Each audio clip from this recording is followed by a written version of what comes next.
Para Nepali दाजुभाइ तथा दिदीबहिनीहरू, हामी नयाँ वर्ष 2083 आइपुगेका छौँ। नव वर्ष आरम्भको यो परिवर्तनको पुनीत अवसरमा देशभित्र र संसारका विभिन्न भूभागमा रहे बसेका सबै नेपालीहरूलाई सुख र शान्तिको मङ्गलमय शुभकामना। समयको प्रवाहसँगै हामीले हाम्रो देश र हाम्रो समाजलाई प्रगति पथमा अघि बढाउँदै जानुपर्दछ। विगतका कमी कमजोरी र त्रुटिलाई सच्याउँदै र बाधा व्यवधानलाई पन्छाउँदै हामी हाम्रो उच्चतम गन्तव्यतर्फ लम्किनु पर्दछ। तब नै नयाँ वर्षको नवगत समयको अर्थ रहन्छ।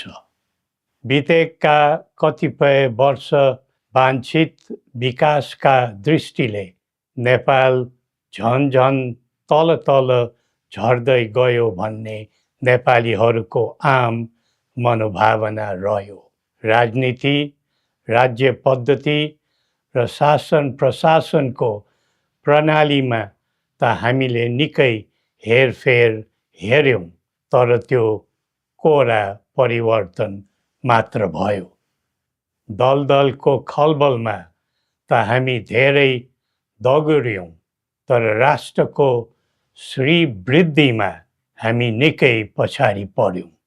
सधैँ प्रयोग, सधैँ अभ्यास र सधैँ विकल्पको खोजीमा मात्र हामी लाग्यौँ। फलस्वरूप हाम्रो देश प्रयोगशाला मात्रै रह्यो।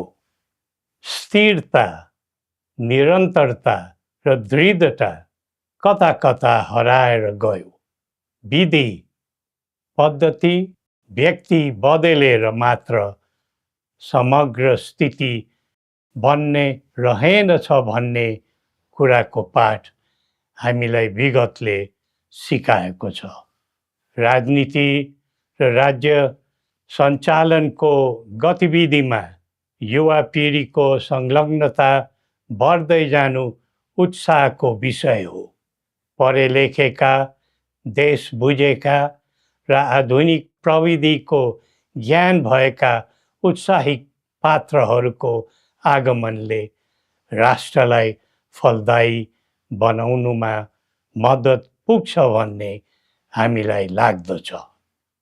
आज हाम्रो देश चौतर्फी समस्याको चाङमा छ। यो बेला नेपाली जनताको आशा अभिलाषा पनि उत्तिकै छन्।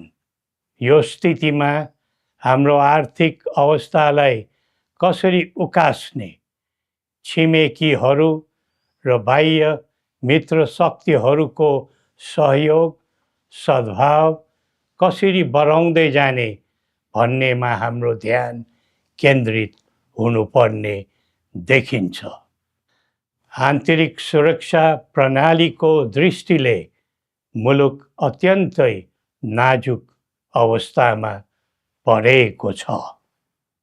नयाँ वर्षमा जीवधनको सुरक्षा, अत्यावश्यक वस्तु र स्रोत साधनको संरक्षण एवं जीवन जिउने मानवीय सुरक्षाको हक अधिकारको प्रत्याभूति दिनु सुरक्षाका अङ्ग, हाम्रा सेवा सुविधाका क्षेत्र, प्रकृति र मौसमी कारणमा हुने पीडा प्रकोप विषयमा हाम्रो आन्तरिक सुरक्षालाई चुस्त दुरुस्त बनाउनु आवश्यक देखिन्छ।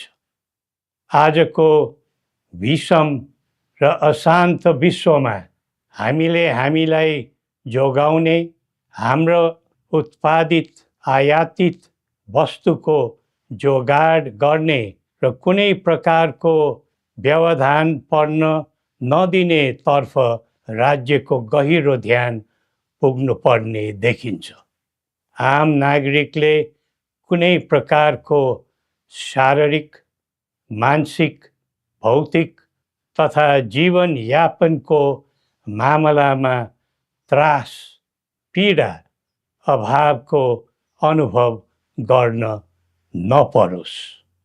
हरेक क्षेत्रमा भरपर्दो आत्मनिर्भर भएर परनिर्भरताबाट र स्वाधीन भएर पराधीनताबाट देशलाई जोगाउनु छ। देशको स्रोत शक्ति हो। सही उपयोग भएमा नै समाजको कल्याण हुन्छ अनि देशको स्वधर्म, संस्कृति र मौलिक कलाकृतिको सम्वर्धन भयो भने नै देशको गौरव बढ्दछ। त्यसैले यिनै मूलभूत काम कर्तव्यतर्फ अब हाम्रो पाइला अघि बढ्नु पर्छ। निषेध, फुट, द्वन्द्व र विद्रोहले हामी कमजोर हुन्छौँ।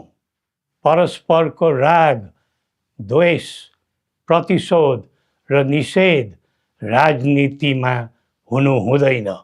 जनचाहना समेतलाई मनन गरी देशलाई केन्द्रमा राखेर कदम बढाउनु विलम्ब नगरौँ।